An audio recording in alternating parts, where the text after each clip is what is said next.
ನಿಮಗೆ ಕುರ್ಚಿ ಇಲ್ಲ. ಇದು ಕ್ಲಿಯರ್ ಆಗಿ ಸಿಎಂ ಸಿದ್ದರಾಮಯ್ಯವರು ಕೊಟ್ಟಿರ್ತಕ್ಕಂಥ ಸಂದೇಶ. ಯಾರಿಗೆ? ಮೊದಲ ಬಾರಿ ಶಾಸಕರಾಗಿ ಶಾಸನ ಸಭೆಯನ್ನ ಪ್ರವೇಶಿಸಿರ್ತಕ್ಕಂತಹ ಕಾಂಗ್ರೆಸ್ನ ಶಾಸಕರಿಗೆ ಸಿದ್ದರಾಮಯ್ಯನವರು ಕೊಟ್ಟಿರುವ ಕ್ಲಿಯರ್ ಮೆಸೇಜ್, ನಿಮಗೆ ಕುರ್ಚಿ ಇಲ್ಲ, ನೀವು ಮಂತ್ರಿ ಆಗಕ್ಕೆ ಆಗೋದಿಲ್ಲ. ಯಾಕೆ? ಇದು ಹೈಕಮಾಂಡ್ ಮಟ್ಟದಲ್ಲಿ ತೆಗೆದುಕೊಂಡಿರುವಂತಹ ನಿರ್ಣಯ. ಹೈಕಮಾಂಡ್ ಮಟ್ಟದಲ್ಲಿ ಇಂಥದ್ದೇ ನಿರ್ಣಯ 2013ರಲ್ಲೂ ಕೂಡ ಕ್ಯಾಬಿನೆಟ್ ರಚನೆಯಾದಾಗ ತೆಗೆದುಕೊಳ್ಳಲಾಗಿತ್ತು. ನಂತರ ಸ್ಪೆಷಲ್ ಕೋಟಾದಲ್ಲಿ ಇಬ್ಬರು ಮಂತ್ರಿಗಳಾಗಿರುವಂಥದ್ದು ಇತಿಹಾಸ, ಸಂಪುಟ ಪುನರ್ರಚನೆಯ ಸಂದರ್ಭದಲ್ಲಿ. ಈಗಲೂ ಕೂಡ ಆ ಇತಿಹಾಸ ಸೃಷ್ಟಿಸುವ ಅವಕಾಶ ಒಂದಿಷ್ಟು ಮಂದಿ ಶಾಸಕರಿಗೆ ಇರಲೂಬಹುದು ಕಾಂಗ್ರೆಸ್ನಲ್ಲಿರುವಂಥವ್ರು. ಅದರ ಜೊತೆಗೇ MLCಗಳು ಕೇಳ್ತಾ ಇದ್ದಾರೆ, ನಮಗೂ ನೀವು ಕೇವಲ ಒಂದೇ ಒಂದು ಸೀಟ್ ಕೊಡ್ತೀರಿ, ಇದರಿಂದಾಗಿ ಮೋಟಿವೇಶನ್ ಇಲ್ದಂಗೆ ಹೋಗಿದೆ, MLCಗಳಾಗಿ ಏನು ಮಾಡೋಣ ಅನ್ನುವಂತಹ ಸ್ಥಿತಿ ಆಗೋಗಿದೆ, ಗೌರವ ಕಡಿಮೆ ಆಗ್ತಾ ಇದೆ. ಈ ಕಾರಣಕ್ಕಾಗಿ ನಮಗೂ ಕೂಡ ಮಂತ್ರಿ ಆಗೋ ಅವಕಾಶವನ್ನು ಕೊಡಿ, ಕನಿಷ್ಠ 5 ಮಂದಿಗೆ ಅಂತ ಅವರು ಕೂಡ ಕೋಟಾವನ್ನು ಕೇಳ್ತಾ ಇದ್ದಾರೆ. ಇಷ್ಟು ನಡೀತಾ ಇರುವಾಗ ಅಹಿಂದ ವರ್ಗಗಳ ಕಡೆಯಿಂದ ಅಹಿಂದ ಸಂಘಟನೆಗಳವರು ಮುಂದೆ ಬಂದಿದ್ದಾರೆ.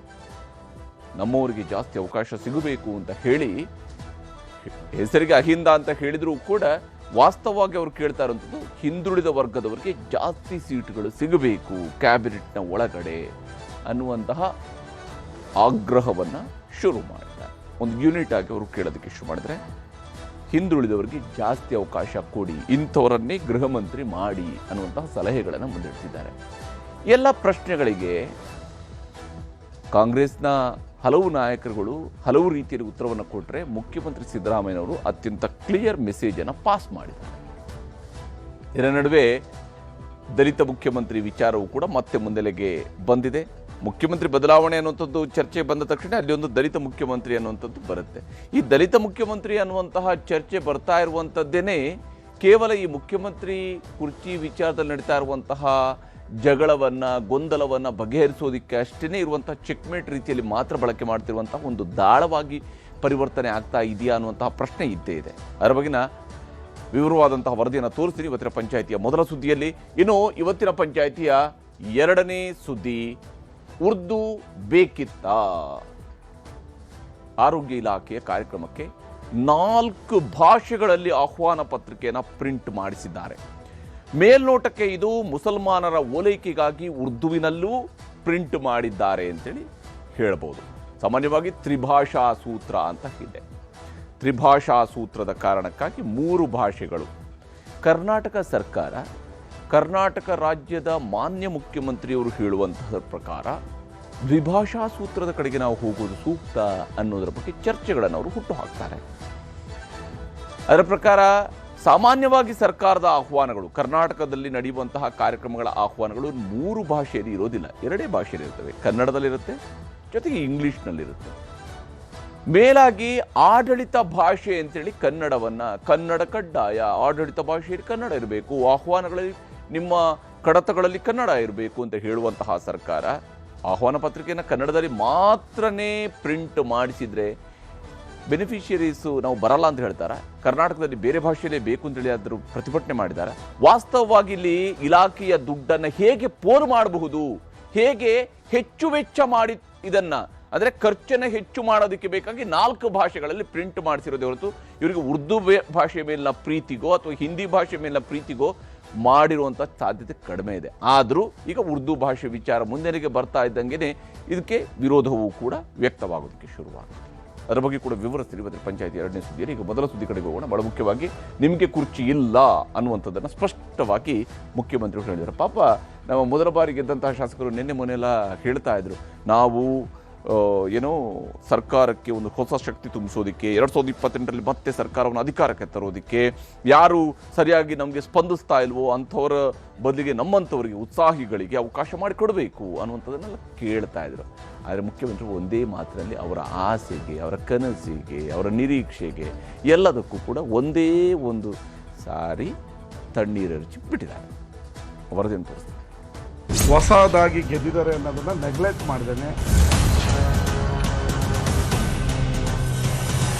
5 ಜನಕ್ಕೆ ಮಂತ್ರಿ ಕೊಡಲಿ. ಮೊದಲನೇ ಸಾರಿ ಶಾಸಕರಾದವರಿಗೆ ಮಂತ್ರಿ ಸ್ಥಾನ ಕೊಡಬಾರ್ದು ಅಂತಕ್ಕಂಥ ನಿಲುವನ್ನು ತಗೊಂಡಿದ್ದೀವಿ. ಕೇಳ್ತಾ ಇರ್ತಕ್ಕಂಥದ್ರಲ್ಲಿ ತಪ್ಪೇನಿಲ್ಲ. ಸಂಪುಟದಲ್ಲಿ ಬೇರೆಯವ್ರೊಂದು ಅವಕಾಶ ಮಾಡಿಕೊಡೋಕ್ಕೆ ಎಲ್ಲರದ್ದು ಒತ್ತಾಯ ಇದೆ, ಅದು ನನ್ನೂ ಒತ್ತಾಯ ಇದೆ. Whatever the high command says will go by it. First time ಎಂಎಲ್ಎಗಳಿಗೆ ಮಂತ್ರಿ ಭಾಗ್ಯ ಇಲ್ಲ.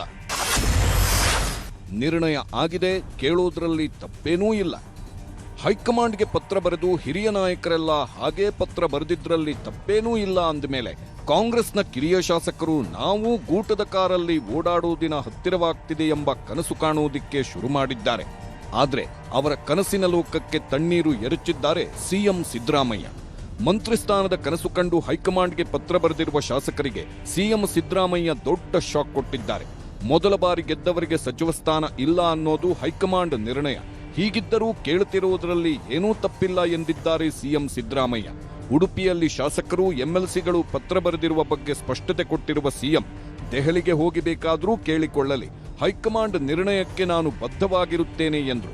Nothing wrong in that. ಈಗ ಮಂತ್ರಿಗಳಾಗಬೇಕು ಅನ್ನೋದ್ರಲ್ಲಿ ತಪ್ಪೇನಿಲ್ಲ.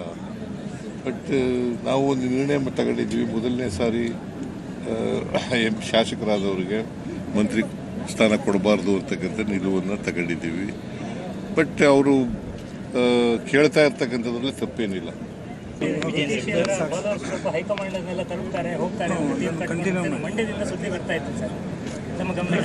ನಾನು ರಾಜಕೀಯ ಮಾತಾಡಲ್ಲ. What ever the high command says will go by it. ಮೊನ್ನೆ ಹೊಸ ಶಾಸಕರು, ನಿನ್ನೆ ಎಂಎಲ್ಸಿಗಳ ಪತ್ರ, ಇಂದು ಅಹಿಂದ ಒಕ್ಕೂಟ ಮಂತ್ರಿಗಿರಿಗಾಗಿ ಒತ್ತಡ. ಸಿದ್ದರಾಮಯ್ಯ ಸರ್ಕಾರ 2.5 ವರ್ಷ ಪೂರೈಸಿದ ದಿನಗಳಿಂದಲೂ ಸಂಪುಟ ಪುನರಚನೆ ಬಗ್ಗೆ ಚರ್ಚೆಗಳು ನಡೆಯುತ್ತಲೇ ಇದ್ದವು. ಪುನರಚನೆಗೆ ಖುದ್ದು ಸಿಎಂ ಒಲವು ತೋರಿದ್ದು ಹೈಕಮಾಂಡ್ ಮುಂದೆ ಪ್ರಸ್ತಾಪ ಇಟ್ಟಿದ್ದಾರೆ. ಹೈಕಮಾಂಡ್ ಸಿಗ್ನಲ್ ಕೊಡುತ್ತಲೇ ಪುನರಚನೆಗೆ ತಯಾರಿಯನ್ನೂ ಮಾಡಿಕೊಂಡಿದ್ದಾರೆ. ಸಂಪುಟ ಪುನರಚನೆ ಮಾಡುವಾಗ ನಮಗೂ ಅವಕಾಶ ಕೊಡಿ ಎಂದಿರುವ ಮೊದಲ ಬಾರಿ ಆಯ್ಕೆಯಾದ ಶಾಸಕರು ಹೈಕಮಾಂಡ್ಗೆ ಈಗಾಗಲೇ ಪತ್ರ ಬರೆದಿದ್ದಾರೆ. ಇದೀಗ ಪುನರಚನೆ ವೇಳೆ ನಮ್ಮನ್ನೂ ಪರಿಗಣಿಸಿ ಎಂದು ಕಾಂಗ್ರೆಸ್ ಎಂಎಲ್ಸಿಗಳ ಟೀಮ್ ಕೂಡ ಹೈಕಮಾಂಡ್ಗೆ ಪತ್ರ ಬರೆದಿದೆ. ಎಐಸಿಸಿ ಅಧ್ಯಕ್ಷ ಮಲ್ಲಿಕಾರ್ಜುನ್ ಖರ್ಗೆ ಅವರನ್ನ ಭೇಟಿ ಮಾಡಿ ಮನವಿ ನೀಡಿದ್ದು ಶೀಘ್ರವೇ ದೆಹಲಿಗೂ ತೆರಳುವುದಕ್ಕೂ ಸಜ್ಜಾಗ್ತಿದ್ದಾರೆ ಕಾಂಗ್ರೆಸ್ನ 24 ಮಂದಿ ವಿಧಾನ ಪರಿಷತ್ ಸದಸ್ಯರು. ಸಂಪುಟ ಪುನರಚನೆ ವೇಳೆ ಪರಿಷತ್ ಸದಸ್ಯರಿಗೂ ಪ್ರಾತಿನಿಧ್ಯ ನೀಡಬೇಕು.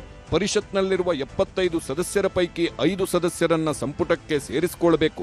ಸಂಪುಟದಲ್ಲಿ ಪರಿಷತ್ನ ಹೆಚ್ಚು ಪ್ರಾತಿನಿಧ್ಯ ಇಲ್ಲದಿರುವುದು ನಿರುತ್ಸಾಹಕ್ಕೆ ಕಾರಣವಾಗುತ್ತೆ. ಹಾಗೆ ಸಮರ್ಥ ನಾಯಕರಿಗೆ ಟಿಕೆಟ್ ನೀಡಿ ವಿಧಾನಸಭೆಗೆ ಕಳುಹಿಸುವ ಕೆಲಸಗಳೂ ಆಗಬೇಕು. ಸ್ಥಳೀಯ ಸಂಸ್ಥೆಗಳ ಕ್ಷೇತ್ರಗಳಿಂದ ಒಬ್ಬರು ಪದವೀಧರ ಅಥವಾ ಶಿಕ್ಷಕರ ಕ್ಷೇತ್ರಗಳಿಂದ ಒಬ್ಬರು, ಕೆಳಮನೆ ಅಥವಾ ನಾಮನಿರ್ದೇಶಿತ ವರ್ಗದಿಂದ ಒಬ್ಬರನ್ನ ಮಂತ್ರಿ ಮಾಡಬೇಕೆಂಬುದು ಎಂಎಲ್ಸಿಗಳ ಆಗ್ರಹವಾಗಿದೆ. ಈ ಮಧ್ಯೆ ಸಚಿವ ಸಂಪುಟ ಪುನರಚನೆ ಮಾಡಲು ಅಹಿಂದ ಸಂಘಟನೆಗಳು ಕೂಡ ಒತ್ತಾಯ ಹೇರುತ್ತಿವೆ. ರಾಷ್ಟ್ರೀಯ ಅಹಿಂದ ಸಂಘಟನೆಯಿಂದ ಈ ಆಗ್ರಹ ಕೇಳಿಬಂದಿದ್ದು ಶೀಘ್ರವೇ ಹೈಕಮಾಂಡ್ ಭೇಟಿಯಾಗಿ ಮನವಿ ಸಲ್ಲಿಕೆಗೂ ನಿರ್ಧಾರ ಮಾಡಲಾಗಿದೆ. ಸಂಪುಟ ಪುನರಚನೆ ಮಾಡಿ ಅಹಿಂದ ವರ್ಗದ 25 ಶಾಸಕರನ್ನ ಸಚಿವರನ್ನಾಗಿ ಮಾಡಬೇಕು. ಎಂಎಲ್ಸಿ ಬಿಕೆ ಹರಿಪ್ರಸಾದ್ರನ್ನ ಗೃಹ ಮಂತ್ರಿ ಮಾಡಬೇಕು. ಕಾಂಗ್ರೆಸ್ ಅಧಿಕಾರಕ್ಕೆ ಬರಲು ಅಹಿಂದ ಮತಗಳೇ ನಿರ್ಣಾಯಕವಾಗಿದ್ದು ಮನವಿಗಳನ್ನ ಪರಿಗಣಿಸಬೇಕು. ಅಹಿಂದ ಬೆಂಬಲದಿಂದಾಗೇ ದೃಢ ಸರ್ಕಾರವಿದೆ. ಮುಂದಿನ ಚುನಾವಣೆಗಳಲ್ಲೂ ಕೈ ಹಿಡಿಯುವುದೇ ಅಹಿಂದ ಎಂಬ ವಾದ ಮಂಡಿಸಿದ್ದಾರೆ ನಾಯಕರು. ಕಾಂಗ್ರೆಸ್ ಪಕ್ಷಕ್ಕೆ ಸುಮಾರು 35-40 ವರ್ಷದಿಂದ ಪ್ರಾಮಾಣಿಕ ಸೇವೆಯನ್ನು ಮಾಡ್ಕೊಂಡು ಬಂದಂಥ ಬಿಕೆ ಹರಿಪ್ರಸಾದ್ ಅವರು ಇರ್ಬೋದು, ಇಂಥ ಅನೇಕ ನಾಯಕರು ಇವರಿಗೆ ಪ್ರಾಮಾಣಿಕವಾಗಿ ಸ್ಥಾನಮಾನ ಸಿಗಬೇಕು. ಅವರು ಉತ್ತಮ ನಾಯಕರು. ಸಚಿವ ಸಂಪುಟದಲ್ಲಿ ಅಂಥವ್ರಿಗೆ ಗೃಹ ಖಾತೆ ಅಂತ ಖಾತೆಯನ್ನು ಕೊಟ್ಟಿದ್ದಕ್ಕರವಾದರೆ ಈ ರಾಜ್ಯದಲ್ಲಿ ಒಬ್ಬ ದಕ್ಷ ಸಚಿವರಾಗಿ ಯಾವ ರೀತಿ ಆಡಳಿತ ಮಾಡಬೇಕು ಅನ್ನೋದನ್ನು ಅವರು ಮುಂದಿನ ಸಚಿವರಾಗುವಂಥವ್ರಿಗೆ ತೋರಿಸಿಕೊಡ್ತಾರೆ. ಅವರು ಯಾರು ಬಿಕೆ ಹರಿಪ್ರಸಾದ್ ಸಾಹೇಬ್ರಂಥವ್ರು. ನಮ್ಮ ಒತ್ತಾಯ ಇಡೀ ಅಹಿಂದ ವರ್ಗಕ್ಕೆ ಸುಮಾರು 22-25 ಸಚಿವರಾಗಬೇಕು. OBC ವರ್ಗ ಸೇರಿ ಕನಿಷ್ಠ 22 ಸಚಿವರಾದರೂ ಈ ಸಚಿವ ಸಂಪುಟದಲ್ಲಿರಬೇಕಂತಕ್ಕಂಥ ಬೇಡಿಕೆ ಮತ್ತು ನಮ್ಮದು ಒತ್ತಾಯ. ಇದಕ್ಕೆ ಸಂಬಂಧಪಟ್ಟಂತೆ ಶೀಘ್ರದಲ್ಲಿ ರಾಷ್ಟ್ರೀಯ ಅಹಿಂದ ಸಂಘಟನೆ ವತಿಯಿಂದ ದೆಹಲಿಗೆ ನಿಯೋಗ ತಗೊಂಡೋಗಿ ಸನ್ಮಾನ್ಯ ಮಲ್ಲಿಕಾರ್ಜುನ್ ಖರ್ಗೆಜಿಯವರನ್ನು ಭೇಟಿಯಾಗಿ ಮತ್ತು ಸೋನಿಯಾಜಿಯವರನ್ನು ಭೇಟಿಯಾಗಿ ರಾಹುಲ್ ಗಾಂಧೀಜಿಯವರನ್ನು ಭೇಟಿಯಾಗಿ ಪ್ರಿಯಾಂಕಾ ಗಾಂಧಿಯವರನ್ನು ಭೇಟಿಯಾಗಿ ನಾವು ಮನವಿಯನ್ನು ಕೂಡ ಕೊಡ್ತಾ ಇದ್ದೀವಿ. ನೆಕ್ಸ್ಟ್ 2028 ಚುನಾವಣೆಯಲ್ಲಿ ನೀವು ಇಡೀ ಬಹುಮತ ಬರಬೇಕು ಅಂದರೆ ನಮ್ಮ OBC ಏನು ಅಲ್ಪಸಂಖ್ಯಾತರು, ಹಿಂದುಳಿದರು, ದಲಿತರು ಸಮೂಹ ನಿಮ್ಮ ಬೆನ್ನೆಲುಬಾಗಿ ಕಾಂಗ್ರೆಸ್ ಪಕ್ಷಕ್ಕೆ ನಾವು ಮತ ನೀಡ್ಕೊಂಬರ್ತದೋ ನಿಮ್ಮ ಸರ್ಕಾರವನ್ನು ನಾವು ಮುನ್ನೆಲೆಗೆ ತರ್ತಾ ಇದ್ದೀವಿ. ಇಡೀ ಭಾರತ ದೇಶದಲ್ಲಿ 75% ಇರೋ ಜನಾಂಗ ನೀವು ಮುಂದಿನ ಲೋಕಸಭೆ ಮತ್ತು ಈ ಕರ್ನಾಟಕದ ಚುನಾವಣೆಗೆ ನಿಮಗೆ ಮತ ಬೇಕು ಅಂದರೆ ಕಾಂಗ್ರೆಸ್ ಪಕ್ಷದಲ್ಲಿ ನಮ್ಮ ಒಂದು ಹಿಂದುಳಿದ ವರ್ಗದಕ್ಕೆ ಸಚಿವ ಸ್ಥಾನವನ್ನು ಕೊಡಲೇಬೇಕು ಅಂತ ನಮ್ಮ ಆಗ್ರಹ.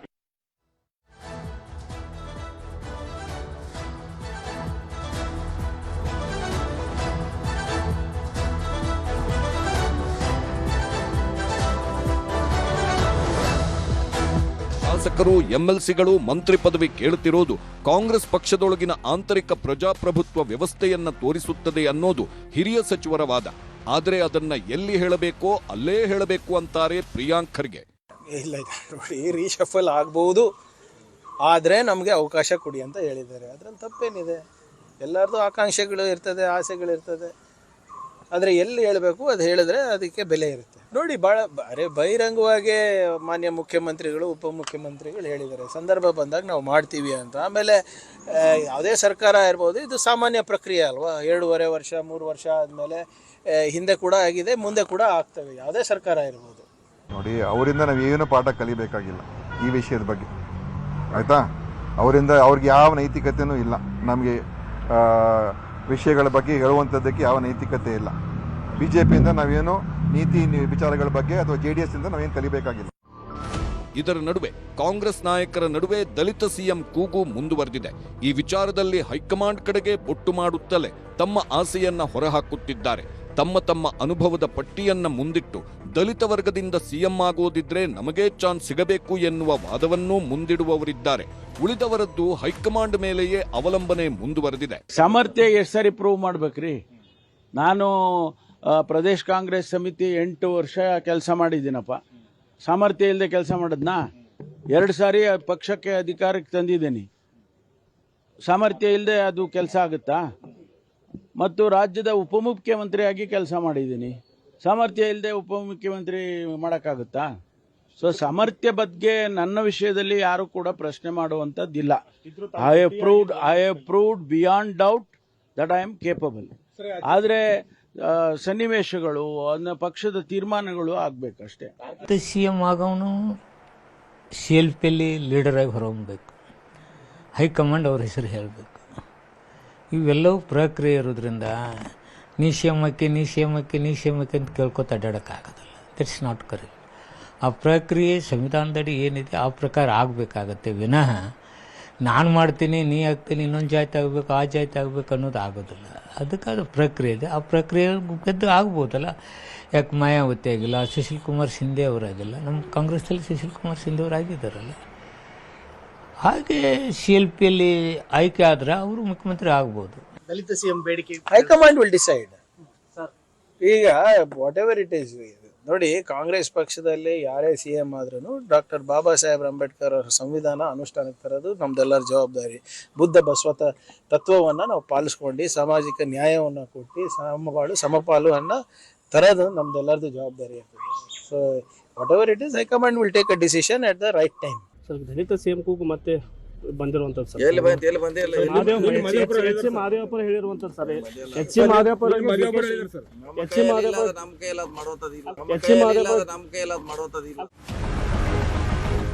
ಹೀಗೆ ಕಾಂಗ್ರೆಸ್ನೊಳಗಿನ ದಲಿತ CM ಚರ್ಚೆಗೆ ಪ್ರತಿಪಕ್ಷಗಳ ನಾಯಕರು ಲೇವಡಿ ಮಾಡಿದ್ದಾರೆ. ಕಾಂಗ್ರೆಸ್ನ ದಲಿತ ನಾಯಕರು ಗಟ್ಟಿಯಾಗಿ CM ಸ್ಥಾನ ಕೇಳಬೇಕೆಂದು ಮೇಲ್ಮನೆಯ ಪ್ರತಿಪಕ್ಷ ನಾಯಕ ಛಲವಾದಿ ನಾರಾಯಣಸ್ವಾಮಿ ಟಿಪ್ಸ್ ಕೊಟ್ಟಿದ್ದಾರೆ. ಇನ್ನು ಇದೇ ಜಗಳದಿಂದಾಗೆ ಸರ್ಕಾರ ಬಿದ್ದು ಹೋಗುತ್ತೆ ನೋಡಿ ಅಂತಿದ್ದಾರೆ ಬಿಜೆಪಿಯ ಉಚ್ಚಾಟಿತ ಶಾಸಕ ಬಸನಗೌಡ ಪಾಟೀಲ್ ಯತ್ನಾಳ್. ನಾವು ಬಹಳ ಕೇಳ್ತೀವಿ, ಶುಗರ್ಲೆಸ್ಸು, ಬೋನ್ಲೆಸ್ಸು, ಸೀಡ್ಲೆಸ್ಸು ಇಂಥವು. ಇದನ್ನ ಏನು ಗೊತ್ತಾಗಬಾರ್ದು ನೀವೆಲ್ಲ. ಬೋನ್ಲೆಸ್ ಅಂತಂದ್ರೆ ಚಿಕನ್ನು, ಸೀಡ್ಲೆಸ್ ಅಂದ್ರೆ ದ್ರಾಕ್ಷಿ, ಶುಗರ್ಲೆಸ್ ಅಂತಂದ್ರೆ ಕಾಫಿ ಟೀ. ಇಷ್ಟಕ್ಕೇನೆ ಸೀಮಿತಗೊಳಿಸ್ಬೇಕು, ಇನ್ನೇನೋ ಇದು ಮಾಡಬಾರ್ದು. ದಲಿತ ನಾಯಕರು ಕಾಂಗ್ರೆಸ್ಸಲ್ಲಿರೋರು ಪವರ್ಲೆಸ್, ತಾಕತ್ತೇ ಇಲ್ಲ ಕೇಳಕ್ಕೆ. ಯಾಕೆಂತಂದ್ರೆ ಆ ಇರೋ ಅಧಿಕಾರನು ಎಲ್ಲಿ ಕಿತ್ಕೊಂಡು ಆಚೆ ಓಡಿಸ್ಬಿಡ್ತಾರೋ ಅನ್ನೋ ಭಾವನೆ ಪಾಪ. ಅದರಿಂದಾಗಿ ಅವರು ಗಟ್ಟಿಯಾಗಿ ಕೇಳೋದು ಇಲ್ಲ, ಕಾಂಗ್ರೆಸ್ ಕೊಡೋದು ಇಲ್ಲ. 10 ಕಣ್ಣಲ್ಲಿ ನೀರು ಹಾಕೊಂಡು ಪರಮೇಶ್ವರ್ ಅವರು ಈ ಜಾತಿಯಲ್ಲಿ ಹುಟ್ಟಿದ್ದಕ್ಕೆ ನನಗೆ ಈ ಪರಿಸ್ಥಿತಿ ಬಂತು, ನನ್ನ ಕಾನ್ಸ್ಟಿಟ್ಯೂನ್ಸಿಯಲ್ಲಿ ಸೋಲಿಸ್ಬಿಟ್ರು, ನನ್ನನ್ನು ಮುಖ್ಯಮಂತ್ರಿ ಆಗೋದನ್ನು ತಪ್ಪಿಸ್ಬಿಟ್ರು ಅಂತ ಕೇಳಿದ ಮೇಲೆ DCM ಆದ್ರೂ ಕೊಡ್ರಿ ಅಂತ ಕೊಟ್ರ, ಕಣ್ಣಲ್ಲಿ ನೀರು ಹಾಕೊಂಡ್ರು ಕೊಡ್ಲಿಲ್ಲ. ಆ ಕಾಂಗ್ರೆಸ್ನಾಗಂತೂ ದಲಿತ CM ಆಗೋದು ಸಾಧ್ಯನೇ ಇಲ್ಲ. ಮಾಡೋದಿದ್ರೆ ಮಲ್ಲಿಕಾರ್ಜುನ ಖರ್ಗೆ ಅವ್ರನ್ನೇ ಮೊದಲೇ ಮಾಡ್ತಿದ್ರು. ಖರ್ಗೆ ಅವ್ರ ಸೀನಿಯಾರಿಟಿ ಇತ್ತು, ಅವರು ಸಾಕಷ್ಟು ಸಲ 10-11 ಸಲ ವಿಧಾನಸಭಾ ಸದಸ್ಯರಾಗಿದ್ದರು, ಅವ್ರನ್ನ KPCC ಅಧ್ಯಕ್ಷ ಮಾಡಿದ್ರು. KPCC ಅಧ್ಯಕ್ಷರು ಮಾಡಿದಾಗನೇ ಮುಖ್ಯಮಂತ್ರಿ ಮಾಡಿದರೆ ಆಗ SM ಕೃಷ್ಣ ಅವ್ರು ಮಾಡಿದರು. ಅಂದರೆ ಖರ್ಗೆ ಅವರಿಗೇ ಮೋಸ ಮಾಡೋದಂಥ ಪಾರ್ಟಿ. ಇನ್ನು ದಲಿತರು ಎಲ್ಲಿ ಆಗ್ತಾರೆ? ಇವರೇ ಇಬ್ಬರು ಜಗಳ ಆಡಕತ್ತಾರ. ಸಿದ್ದರಾಮಯ್ಯ ಬಿಡೋದಿಲ್ಲ, DK ಶಿವಕುಮಾರ್ ಕೇಳೋದಿಲ್ಲ. ಅಲ್ಟಿಮೇಟ್ ಏನು ರಿಸಲ್ಟು? ಇವರಿಬ್ಬರದೇ ನ್ಯಾಯ ಮುಗಿಯಾಲಾಗೈತೆ. ಮೂರನೇ ನ್ಯಾಯ ಎಲ್ಲಿ ಬರ್ತದೆ? ಎಲ್ಲಿ ಬರ್ತದೆ? ಅದು ಬರೋದೇ ಇಲ್ಲ, ಪ್ರಶ್ನೆನೇ ಬರೋದಿಲ್ಲ. ಪಾಪ ನಮ್ಮ ಪರಮೇಶ್ವರ್ ಅವ್ರು ಕೂತಾರ, ಇವರಿಬ್ಬರು ಜಗಳದಾಗ ಏನಾರು ಆಗ್ತಾ ಇರ್ತಾಳೆ. ಇವರಿಬ್ಬರು ಆಗೋದಿಲ್ಲ, ಸರ್ಕಾರದ ಪತನ ಆಗುವಂಥ ಚಾನ್ಸಸ್ ಭಾಳ ಅದ. ಸಿದ್ದರಾಮಯ್ಯನವರೇನೋ ಮೊದಲ ಬಾರಿ ಆಯ್ಕೆಯಾದ ಶಾಸಕರಿಗೆ ಮಂತ್ರಿ ಸ್ಥಾನ ಇಲ್ಲ ಅಂದು ಬಿಟ್ಟಿದ್ದಾರೆ. ಆದರೆ ದೆಹಲಿಗೆ ಹೋಗ್ತೀವಿ ಅಂತಿರೋ ಶಾಸಕರನ್ನ ತಡೆಯೋದಿಕ್ಕೆ ಸಾಧ್ಯವೇ? ಹೈಕಮಾಂಡ್ ಕೂಡ ಹೊಸ ಶಾಸಕರ ಒತ್ತಡವನ್ನ ಸೀರಿಯಸ್ ಆಗಿ ತೆಗೆದುಕೊಂಡ್ರೆ ಸಂಪುಟದಲ್ಲಿ ಬದಲಾವಣೆ ಗಾಳಿ ಬೀಸುತ್ತಾ ಎಂಬುದನ್ನ ನೋಡಬೇಕಿದೆ. Bureau report, news 18.